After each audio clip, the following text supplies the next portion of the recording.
સંદર્ભ સેવા પરિચય લાઇબ્રેરી માત્ર પુસ્તકો સંગ્રહતી નથી, પરંતુ વપરાશકર્તાને જરૂરી માહિતી પૂરી પહોંચાડવા માટે વિવિધ સેવાઓ પૂરી પાડે છે. તેમાં સૌથી અગત્યની સેવા છે રેફરન્સ સર્વિસ. વ્યાખ્યા જોઈએ તો ડોક્ટર એસ.આર. રંગાથાના મતે reference service is the personal service to each reader in helping him to find the documents answering his interest at the moment. એટલે કે રેફરન્સ સર્વિસ એવી સર્વિસ છે કે જેમાં વપરાશકર્તાને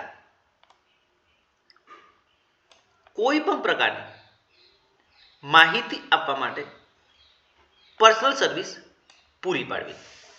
ALAના મતે reference service is that part of library work which is directly concerned with assistance to the reader in securing information and in using the resource of the library.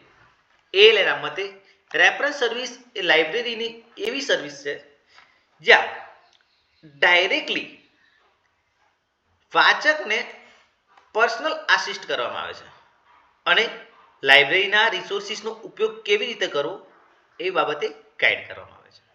સરળ ભાષામાં કહીએ તો રેફરન્સ સર્વિસ એટલે લાઇબ્રેરી દ્વારા વપરાશકર્તાને તેના પ્રશ્ન કે માહિતીની જરૂરિયાત મુજબ યોગ્ય સ્ત્રોત સુધી પહોંચાડવાની સેવા. મહત્વ તો વપરાશકર્તાની માહિતી જરૂરિયાત પૂરી પાડવી, લાઇબ્રેરીના સંગ્રહનો સદઉપયોગ કરાવવો, સંશોધન, શિક્ષણ અને અભ્યાસમાં ગુણવત્તા વધારવી, વપરાશકર્તા અને લાઇબ્રેરી વચ્ચે સંવાદ વધારવો, યુઝર સેટિસ્ફેક્શન સુનિશ્ચિત કરવું. કરંટ અવેરનેસ સર્વિસ અને સિલેક્ટિવ ડિસેમિનેશન ઓફ ઇન્ફોર્મેશન જેવા આધુનિક સેવાઓની પાયા. કાર્યો જોઈએ તો ઇન્ફોર્મેશન ફંક્શન જેમાં વપરાશકર્તાને ચોક્કસ માહિતી પૂરી પાડે છે, ઉદાહરણ તરીકે તારીખ, આંકડા અને સરનામું. ગાઈડન્સ ફંક્શન જોઈએ તો વપરાશકર્તાને યોગ્ય રેફરન્સ સોર્સ એટલે કે ડિક્શનરી, એન્સાઇક્લોપીડિયા, યરબુક, બિબ્લિયોગ્રાફી તરફ દોરી જાય છે. ઇન્સ્ટ્રક્શન ફંક્શન વપરાશકર્તાને લાઇબ્રેરી કેવી રીતે વાપરવી એટલે કે ઓપેક ડેટાબેઝ કેવી રીતે શોધવું તે શીખવે છે. અવેરનેસ ફંક્શન નવા પુસ્તકો, જર્નલ્સ, રિસોર્સ વિશે જાણકારી આપે. રિસર્ચ સપોર્ટ એટલે કે સંશોધકોને સાઇટેશન, બિબ્લિયોગ્રાફી અને લિટરેચર રિવ્યૂ માટે સહાય પૂરી પાડવી. સંદર્ભ સેવાઓના પ્રકારો જોઈએ તો મોડ મુજબ ટ્રેડિશનલ અને ડિજિટલ.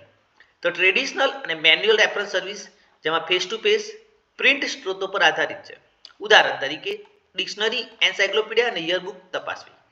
ડિજિટલ તથા ઓનલાઈન રેફરન્સ સર્વિસ જે ઈમેલ, ચેટ, વોટ્સએપ, ઝૂમ દ્વારા આપવામાં આવે છે, જે ડિજિટલ ડેટાબેઝ, જર્નલ્સ અને બુક્સનો ઉપયોગ કરીને અપાય છે. According to nature of question તો રેડી રેફરન્સ સર્વિસ જેમાં સીધી ટૂંકી માહિતી તરત અપાય છે, ઉદાહરણ તરીકે ભારતની રાજધાની કઈ છે તથા 2023માં સાહિત્ય નોબેલ પુરસ્કાર કોને મળ્યો. લોંગ રેન્જ રેફરન્સ સર્વિસ જ્યાં સંશોધન આધારિત પ્રશ્નો લાંબા સમય સુધી અભ્યાસ કરવાની જરૂર છે, ઉદાહરણ તરીકે ભારતમાં ડિજિટલ લાઇબ્રેરી વિકાસનો ઇતિહાસ. અકોર્ડિંગ ટુ ટાઈમ ડાયમેન્શન એટલે કે કરંટ રેફરન્સ સર્વિસ જેમાં હાલની જરૂરિયાત મુજબની માહિતી અપાય છે, ઉદાહરણ તરીકે તાજા સરકારી યોજનાઓ તથા નવા નિયમો. રિટ્રોસ્પેક્ટિવ રેફરન્સ સર્વિસ જેમાં ભૂતકાળની માહિતી શોધવી, ઉદાહરણ તરીકે ભારતમાં 1950થી અત્યાર સુધીના સેન્સસના આંકડા. નિષ્કર્ષ જોઈએ તો રેફરન્સ સર્વિસ એ લાઇબ્રેરીની આત્મા છે જે વપરાશકર્તાને ચોક્કસ, સમયસર અને વિશ્વસનીય માહિતી મેળવવામાં સહાય કરે છે.